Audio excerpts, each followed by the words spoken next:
After riding a while longer on these wheels, I have more to share on them, but I need to announce the winners of the Mad Wheels 105 raffle that went on for the first part of the series.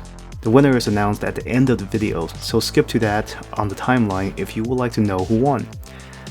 Sorry about the delay on announcing the winner. I had to take a short break because my daughter was born, and well, babies demand a lot of attention. So I'm back now, and if you are the winner, please PM me. Thank you.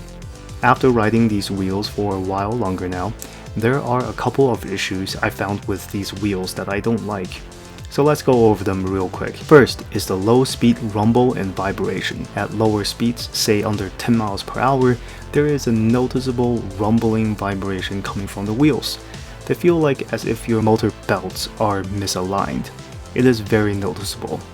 The first time I was riding these new wheels, I had to stop on the side of the road to check my belts and make sure they're actually aligned.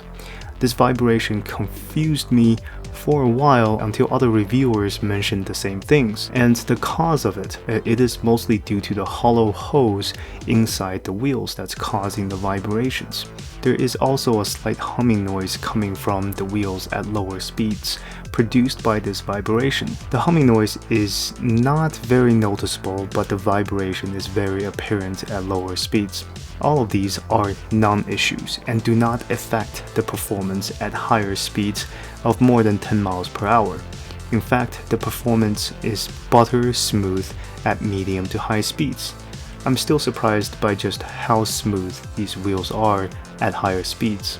If your ride consists a lot of lower speed coasting in crowded areas, I would recommend against these due to the lower speed vibrations. The other downside of these wheels is a noticeable decrease in acceleration from the bigger diameter of the wheels, particularly on lower end e-boards that has weaker motors. Because the wheel diameter is much bigger than the stock wheels, there is a noticeable decrease in acceleration once you put them on. The interesting thing is, usually if the wheel is larger, your top speed will increase despite having lower acceleration. But for my X-Way Flex, this is the OG X-Way Flex, this is not true. Not only did the board experience a slower acceleration, but it wasn't powerful enough to push into higher top speed. So what I got was a slower top speed and a slower acceleration. So if you have cheaper e-boards with not so powerful motors, I would recommend against these wheels, as your ride will start to feel lazy and slow in the acceleration department. Whenever I haven't been on the Mad Wheels 105 for a while and I come back to it, I always look down and think, holy crap, this feels nice. It's like skating on the ice. That's the best way I can describe it. Almost too smooth. I love it. The second thing I like about these wheels is the grip. Even in winter when the road is frozen solid, it has an amazing amount of grip and gives me really good confidence to even carve in extreme conditions.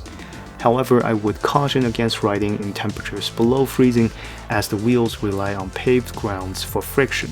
They have zero grip on ice, as with almost all types of wheels. So if the ground is dry, you should be able to have a good time carving on these in cold temperatures and expect really good gripping performance.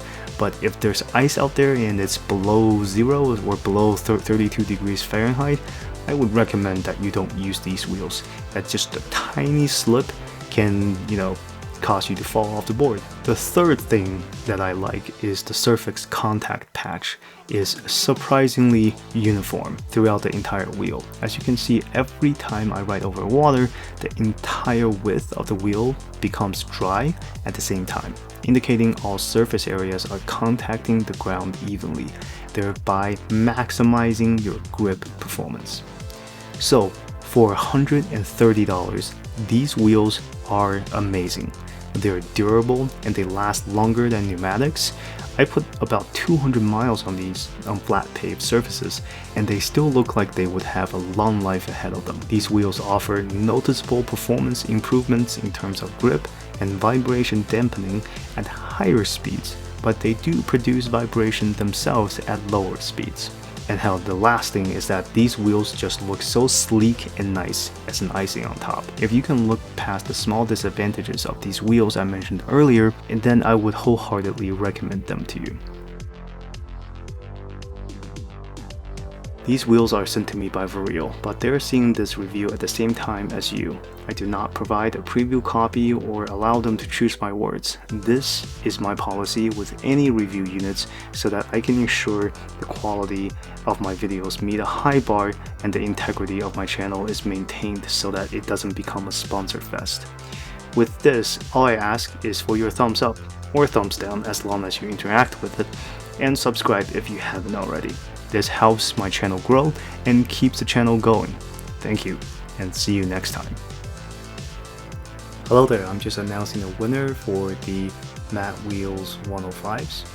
And yeah, so what I did is I used a random number generator from 1 to 102, which is the total number of people who entered, and then have it generate a random number.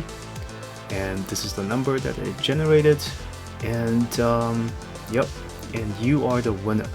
So thank you so much for subscribing and continue to support my channel. And I'll be reaching out to you for your shipping information so I can send you these wheels.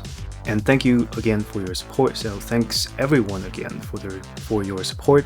I will be having more raffles in the future, and one of them will be one of my skateboards as well. So be sure to be signed up and tuned in so that you have the chance to enter the raffle and win. Thank you so much, and have a good day.